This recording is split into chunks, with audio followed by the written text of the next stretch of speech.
Shorthand higher grade second paper, Elaboration and Condensation, on 120 words per minute, 9 minutes. Model paper number 15, 10 seconds, 5 seconds. Elaboration number 1. Now write down.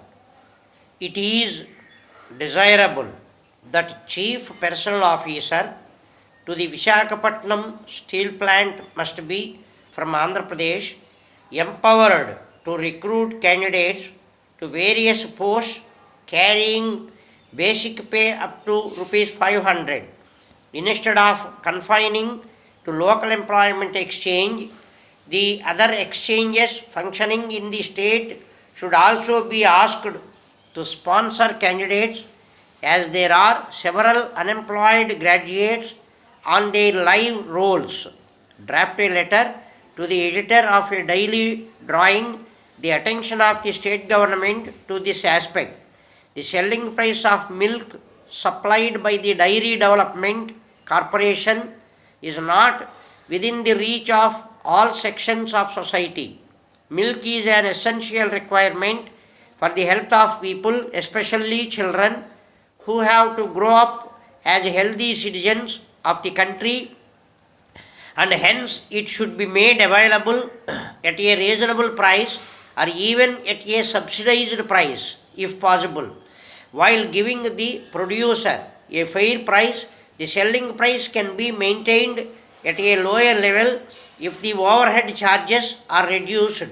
Draft an appeal on these lines to the chairman of the corporation, justifying the need for reduction in the price of milk to a reasonable level. Number 3. This year, the BEd results of the Osmania University were published very late in the month of August, and the candidates who secured a pass are facing many difficulties in securing jobs, particularly so when all the high schools have already been reopened and recruitment of necessary staff was also over.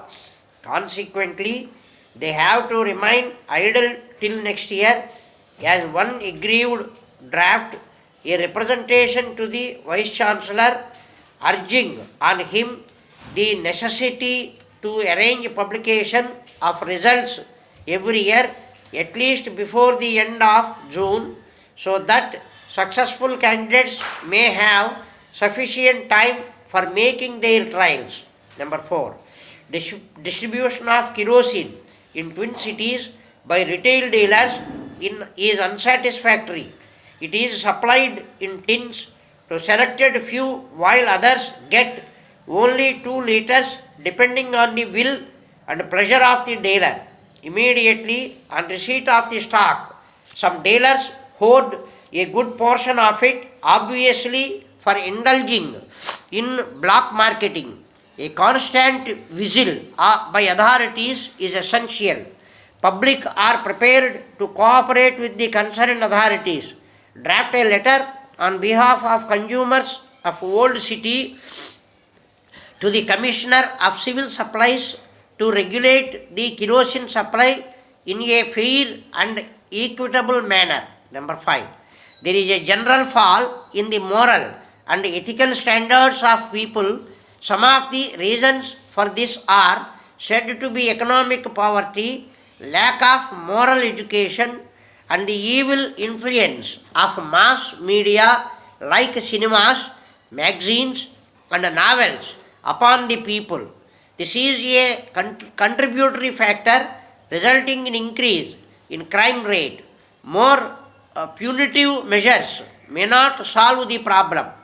Proper adult education may bring about reformation in moral values. Draft a representation made by Ramakrishna Mission to Education Minister. Condensation. Inaugurating the annual meeting of the Central Board of Irrigation and Power, the Prime Minister said, in India, as in any other country of the world, there is a great need for engineers, and as our plans and schemes materialize, we shall be needing more and more engineers. Why only engineers? We need teachers also in great number, but we cannot recruit them straight away. As our educational development plans mature, we shall be need lakhs of teachers unless we foresee even now what we need after 2 or 5 years. We cannot plan in such a way that we have enough of trained men to teach after 2 or 5 years. There are difficulties and bottlenecks in any undertaking. We have to improve and extend our health services, but we cannot achieve this by merely planning on paper. Even money which is required in large amounts will not help us achieve such expansion. It can be done only by having a sufficient number of experienced men who have had sound training. But it takes time to acquire experience, whether it be engineering or medicine or any other profession. One has to learn and work hard to gain the necessary experience. Therefore, if we plan to extend our health services in the next 5 years, we must begin getting prepared for it right now so that we have the requisite number of qualified doctors after 5 years. Training and experience are as essential for an engineer as for a doctor or a health officer. It will be risky to entrust a responsible task to an engineer who does not know his work. It can result in a lot of damage. The country can sustain small losses, but losses in works of greater magnitude cannot be tolerated because their repercussions will be serious and injurious.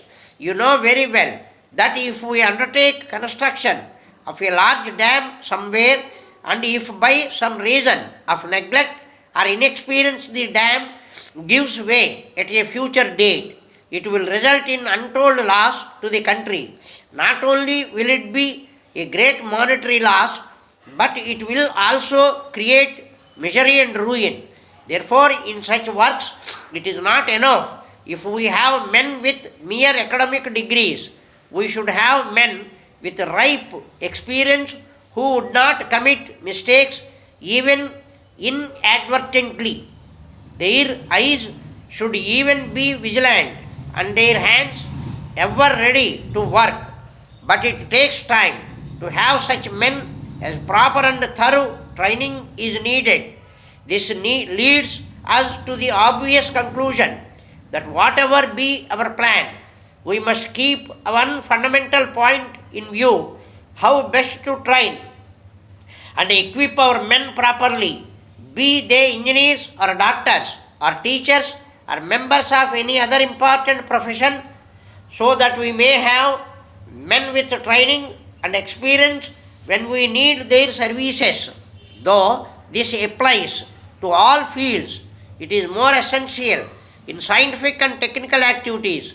In these fields, we cannot even allow slips to occur because slips can cause disaster.